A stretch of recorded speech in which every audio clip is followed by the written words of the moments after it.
नमस्कार दर्शकों, आप जुड़ चुके हैं जेके फर्स्ट न्यूज़ के साथ और मैं आपका होस्ट सुनील शर्मा। जैसे कि आप सब जानते हैं कि आज डिलिमिटेशन कमीशन को लेकर जो दिल्ली के अंदर महत्वपूर्ण बैठक हुई, उसको लेकर भारतीय जनता पार्टी के प्रदेश अध्यक्ष अरविंदर रैना ने जम्मू के अंदर क्या कहा, आइए सुनते हैं।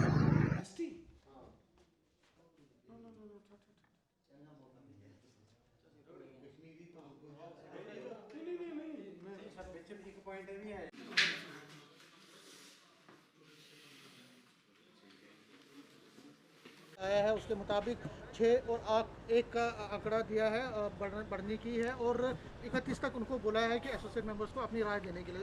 जो शेड्यूल कास्ट शेड्यूल ट्राइब उनके लिए भी अच्छा प्रावधान है, क्या कहेंगे? जम्मू कश्मीर के अंदर विधानसभा की सीटों का परिसीमन, जो डिलिमिटेशन का कार्य डिलिमिटेशन कमीशन कर रहा है, वो एक ऑटोनॉमस बॉडी है। इस डिलिमिटेशन कमीशन की chairman honourable justice Ranjana Desai ji हैं और बहुत ट्रांसपेरेंट मैनर में ये कमीशन जो है वो काम करता है, जिसमें खुद चुनाव आयोग भी उसकी भी सारी देखरेख है।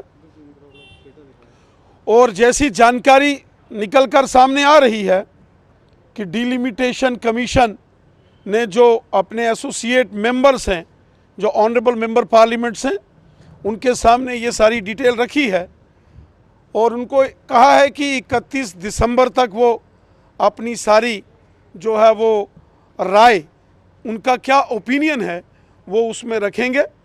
साथ ही साथ जम्मू कश्मीर में पहली बार शेड्यूल्ड ट्राइब कम्युनिटी को जो है वो पॉलिटिकल रिजर्वेशन जो दी गई है और वहीं जो शेड्यूल कास्ट कम्युनिटी को भी इसमें रिप्रेजेंटेशन है। मुझे लगता है एक बार जब ये सारी डिटेल आएगी तो उसके बाद स्टडी करने के बाद इस पर कोई तर्जुमा, कोई बयानबाजी होगी।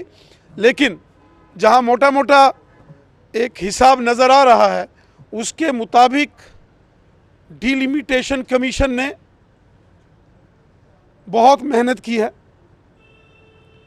और हालांकि कुल जो टोटल नंबर ऑफ सीट्स जो एडिशनल बनी थी वो तो 7 ही हैं।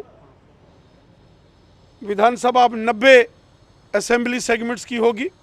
तो एक बार जब ये सारी डिटेल आ जाएगी उस पर तर्जुमा करेंगे। लेकिन यहाँ के कुछ सियासी पॉलिटिकल लीडर्स, वो चाहे कांग्रेस पार्टी के हों, नेशनल कॉन्फ्रेंस के हों या पीडीपी के हों, वो अब अपना एक सियासी खेल खेलने की कोशिश करेंगे। महबूबा मुफ्ती जो जम्मू कश्मीर की मुख्यमंत्री रही हैं, मेंबर पार्लियामेंट रही हैं, उनको पूरे जम्मू कश्मीर का सोचना चाहिए या नेशनल कॉन्फ्रेंस के लीडरों को केवल एक गली और मोहल्ले की बात नहीं करनी चाहिए, पूरे जम्मू कश्मीर को एज ए यूनिट हमको देखना चाहिए। और मुझे विश्वास है कि जो परिसीमन आयोग ने, डिलिमिटेशन कमीशन ने जो इतनी बड़ी एक्सरसाइज की है, यकीनन उनकी मेहनत और उनकी तवज्जो उन तमाम एरियाज़ में गई होंगी जो पिछले 70 सालों से नेगलेक्टेड हैं और उनको इंसाफ ज़रूर मिलेगा। क्या आप बीजेपी इसको हेल करती है, वेलकम करती है, जो अभी इनिशियल में जो रिपोर्ट्स आई है, जो रिकमेंडेशंस आई है? डिलिमिटेशन कमीशन की जो रिपोर्ट है, एक बार उसको डिटेल रिपोर्ट मिलने के बाद, स्टडी करने के बाद ही उस पर कोई तर्जुमा, कोई कमेंट किया जा सकेगा।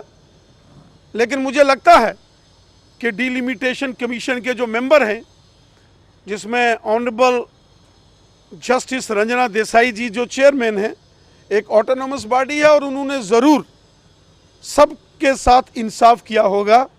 पिछले 70 सालों में यहाँ बहुत, जम्मू संभाग के अंदर बहुत बड़ी एक डिमांड उठती थी कि जम्मू को हमेशा नेगलेक्ट किया गया है और जम्मू को हमेशा 70 सालों में, इससे पहले जो है उसका हक से उसको वंचित रखा गया है। वो सारी बातें हमने भी डिलिमिटेशन कमीशन के सामने रखी थी और जैसा मोटा मोटा रिपोर्ट आ रही है लगता है कि डिलिमिटेशन कमीशन ने बहुत ईमानदारी के साथ, बहुत फेयरली और ट्रांसपेरेंट मैनर में काम किया है। 6 सीटें बढ़ना कितना फायदा होने वाला है सर? आपने सुना कि डिलिमिटेशन कमीशन के ऊपर रविंदर राणा ने जो कहा। इसी के साथ लेटेस्ट अपडेट के लिए जुड़े रहिए जेके फर्स्ट न्यूज़ के साथ और मुझे दीजिए इजाज़त। धन्यवाद।